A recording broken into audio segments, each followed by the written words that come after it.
जोहार, जय मूल्यवासी, मैं संकेत और आप देख रहे हैं एमएन टीवी। देश के बड़े बड़े उद्योगपतियों द्वारा सरकारी या निजी बैंकों से लिए गए कर्ज ना चुका पाने के कारण देश के सरकारी या निजी बैंकों का एनपीए यानी नॉन परफॉर्मिंग एसेट्स लगातार बढ़ते ही जा रहा है। रिजर्व बैंक ऑफ इंडिया द्वारा पेश की गई वार्षिक रिपोर्ट में इसका जिक्र किया गया है। रिपोर्ट के अनुसार वर्ष 2014 से लेकर 2020 यानी मोदी सरकार के बीते 6 साल में एनपीए की कुल रकम 46 लाख करोड़ रुपए रही है। यानी मोदी सरकार के 6 साल के कार्यकाल में बैंकों का 46 लाख करोड़ रुपए डूब गया है। बीते दशक में 4 साल मनमोहन सिंह की सरकार और 6 साल नरेंद्र मोदी की सरकार रही है। मनमोहन सरकार के आखिरी 4 साल यानी 2011 से 14 के बीच एनपीए बढ़ने की दर 175% रही, जबकि मोदी सरकार के शुरुआती 4 साल में इसके बढ़ने की दर 178% रही।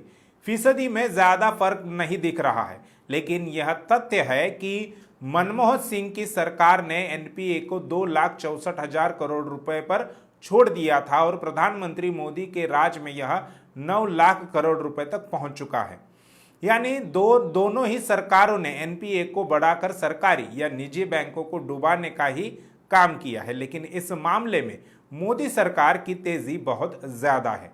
बैंकों के 46 लाख करोड़ रुपए डूब गए हैं। इसमें 85% रकम सरकारी बैंकों की है। केंद्र सरकार ने अब तक लाखों करोड़ों रुपयों का कॉर्पोरेट टैक्स माफ किया है। यह बात साबित करती है कि केंद्र की मोदी सरकार देश के गरीब और आम जनता के नहीं बल्कि उद्योगपतियों के हित में काम करती है। जब कोई व्यक्ति या संस्था किसी बैंक से कर्ज लेकर उसे वापस नहीं करती तो उस कर्ज खाते को बंद कर दिया जाता है। इसके बाद उसकी नियमों के तहत वसूली की जाती है। ज्यादातर मामलों में वसूली हो ही नहीं पाती, या होती भी है तो वह भी ना के बराबर। नतीजन बैंकों का पैसा डूब जाता है और बैंक घाटे में चला जाता है। कई बार बैंक बंद होने की कगार पर पहुंच जाते हैं और ग्राहकों के अपने पैसे फंस जाते हैं। ये पैसे वापस तो मिलते हैं, लेकिन तब नहीं जब ग्राहकों को उसकी जरूरत होती है। पीएमसी के साथ भी यही हुआ था। उसने HDIL नाम की एक ऐसी भवन निर्माता कंपनी को 4,000 करोड़ रुपए से ज्यादा का कर्ज दे दिया था, जो कंपनी बाद में खुद ही दिवालिया हो गई थी। कर्ज देने में भी पीएमसी ने आरबीआई के नियमों को नजरअंदाज किया था।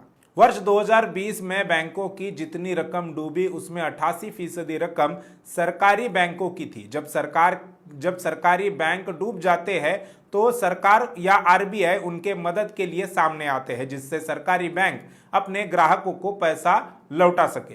केंद्र में भाजपा की मौजूदा सरकार के सत्ता में आने के बाद साल 2015-16 में एनपीए की वसूली 80,300 करोड़ हुई, जो 2015-16 के एनपीए का 1/4 भी नहीं था।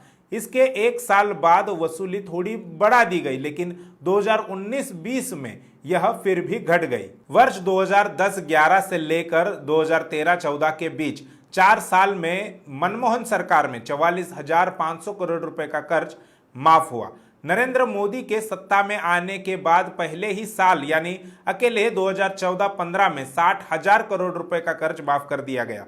2017-18 से लेकर 2019-20 के बीच सिर्फ 3 साल में मोदी सरकार ने 6,35,000 करोड़ रुपए से भी ज्यादा का कर्ज माफ किया। रिजर्व बैंक या सरकारी वित्तीय संस्थाएं सरकारी बैंकों को मदद के लिए जो रकम देती है वह आम आदमी के टैक्स की रकम होती है। जब बैंक बड़े उद्योगपतियों से कर्ज की वसूली नहीं कर पाती तो उसे एनपीए घोषित कर दिया जाता है और बैंक घाटे में चला जाता है। कई बार बैंक बंद होने की कगार पर पहुंच जाते हैं और ग्राहकों को अपने पैसे भी नहीं मिलते, फंस जाते हैं, जैसा हाल ही के कुछ सालों में हमने देखा है।